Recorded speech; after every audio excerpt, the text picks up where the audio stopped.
Vite. Et à côté de lui aujourd'hui, on avait notre cher Pedri. Alors lui, les amis, c'est un autre cas. Le match que Pedri sort aujourd'hui, déjà, il a été MVP.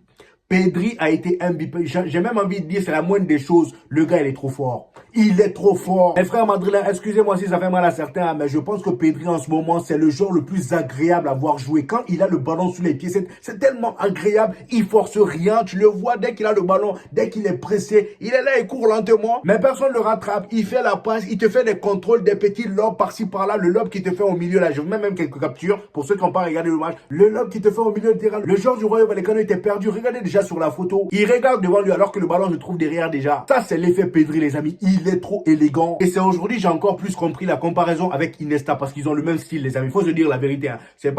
J'ai pas envie de comparer pour comparer, mais il faut reconnaître que Pedri, les amis, c'est le même style que Iniesta. L'aisance que les deux ont balle au pied, les amis, c'est pareil. Et ce qui me fait plaisir, les amis, c'est que le gars, il est régulier. Ça fait maintenant plusieurs matchs que le gars, il te pond des masterclass. Non, franchement, il m'a encore régalé aujourd'hui. C'est le seul qui me faisait kiffer dans cette équipe du FC Barcelone. Lamine Yamal aujourd'hui, il m'a pas fait kiffer. Rafinha m'a pas fait kiffer. Robert Lewandowski encore moins. Lui, il fait que marquer maintenant ses pénaltys. Hein. Il fait plus grand chose. Cependant, les amis, petite parenthèse.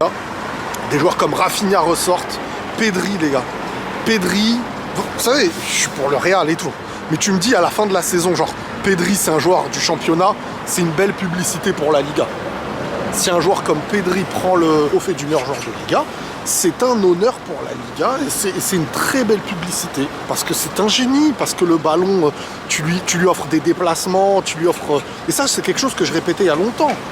Pedri, tu lui donnes les déplacements et il te le rendra bien.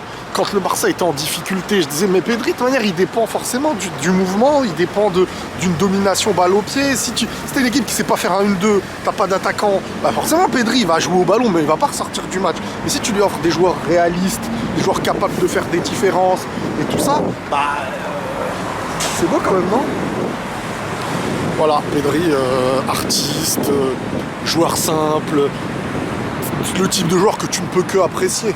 Sauf quand tu crées de la jalousie ou des choses comme ça. Ou qu'il n'y a que des guerres de comparaison futiles. Offensivement. Au milieu de terrain, il y a deux joueurs que j'ai trouvé vraiment incroyables. Et encore une fois, c'est le bon vieux Pedri Potter.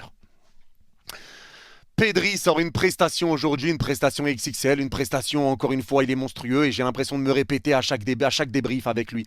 Mais ce joueur est hors norme, ce joueur est hors du commun. Aujourd'hui, il a fait des retours défensifs très importants quand la défense était prise. Il a récupéré des ballons, il a aidé au pressing, il était là pour garder la balle sous pression devant eux, 3 joueurs, il gardait le ballon, dos au but, il était là solide à l'épaule, il essayait de mettre de l'impact physique avec sa petite taille, il essayait de mettre de l'impact. Et une qualité de passe encore une fois extraordinaire, des ballons donnés qui auraient pu faire